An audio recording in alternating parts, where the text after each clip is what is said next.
because my little sister was born with a split lip.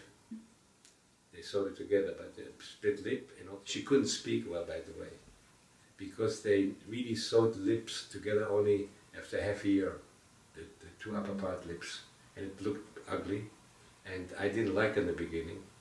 But later on I got to like her very much because I was the one that understood her. But she was talking very funny. And I liked her so much, I ran after her always and kissed her. I couldn't stop kissing her, having her. And one of the things that caused it, that I ran into her on Friday night when my mother was preparing to cook for Saturday, and there was a hot kettle of water, and it spilled on her. And when it spilled on her, it burned her right side, because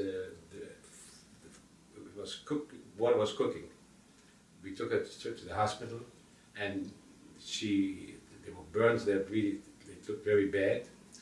Then I didn't understand that this could affect her life in the future when she grows up as a woman.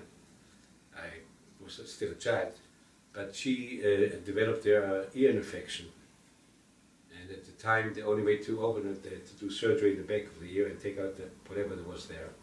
So she was in the hospital quite a while, and when she came out finally, this was before we were expelled, when she was 1.5 or 2 years old.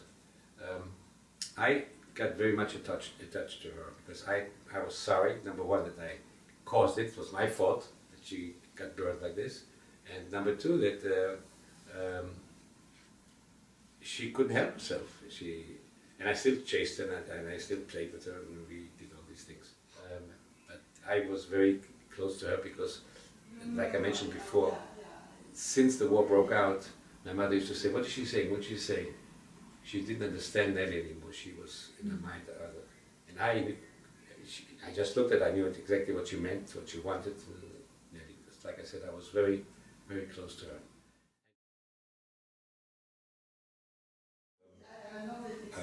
I take Nelly and we go and eat at my aunt, and we eat and we come out in the hall, and there was living, the other room was my grandparents living, half of my grandmother and a son and a daughter.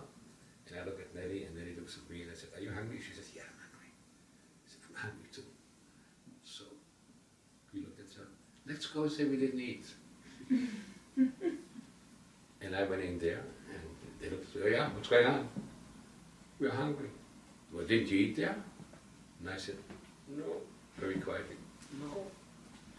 And he came to me, my father's brother, and slapped me backhand.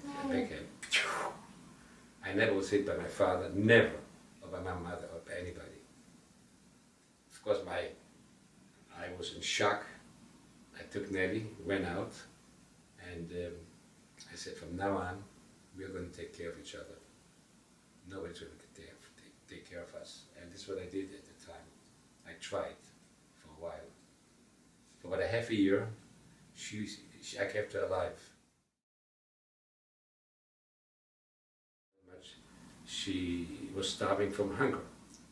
Because the food that I got seeds of grain, and I had those two big stones, you know those 1,000-year-old. You put it in the middle, and you grind it, you get flour. I got a little flour, and I cooked it in that big thing, and this was what we ate. We could live off this, but I was free. Nelly couldn't really, she was afraid to walk, she was afraid to go out, she stayed indoors. So I went out, and I hunted for food. People lived, so I went to the garbage cans. They had a party because somebody died, so they make a big party, so I took there some food. And I always told myself, you have to take home for Nelly, you have to take home for Nelly, you have to take home for Nelly. And you know what? The truth of the matter is, I never did. The reason is I couldn't. I was so hungry, I ate it. And I have guilt feeling till today. Anyway, when she died, they showed this there. She woke me up 5 o'clock in the morning. I said, "Nelly, you can't eat now. We can eat now." I had already grind it last night, so I had it ready just to cook. But I said, then we're going to be hungry all day. So why don't you go back to sleep? See, I didn't see that she was dying. Mm-hmm. I didn't see. She was skinny. I was skinny too. She was running to the bathroom with diarrhea. I was running to the bathroom with diarrhea too. I didn't see that she was dying. So she went back to sleep and never woke up.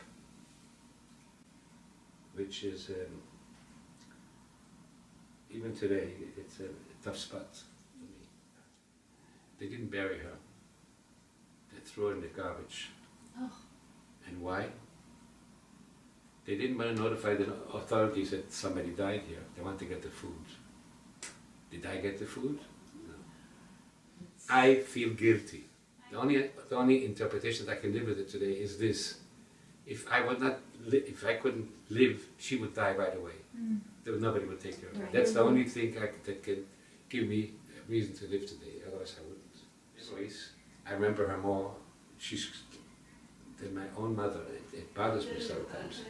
She's with me all the time. My little sister. Yes. Yes. There is forgiveness. And if it would be a one-to-one, I would say that one that did harm me has to ask from me forgiveness personally and make sure that he means it, he or she. But time heals. I could not forgive my family, the senior ones, older ones, but I can forgive the children. And if I can forgive their children, I can forgive also non-family people, the children. People are people.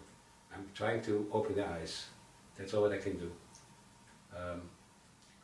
We should have different beliefs, different religions. We should be able to love each other no matter what. I don't mean intimate love. Love. Care for people.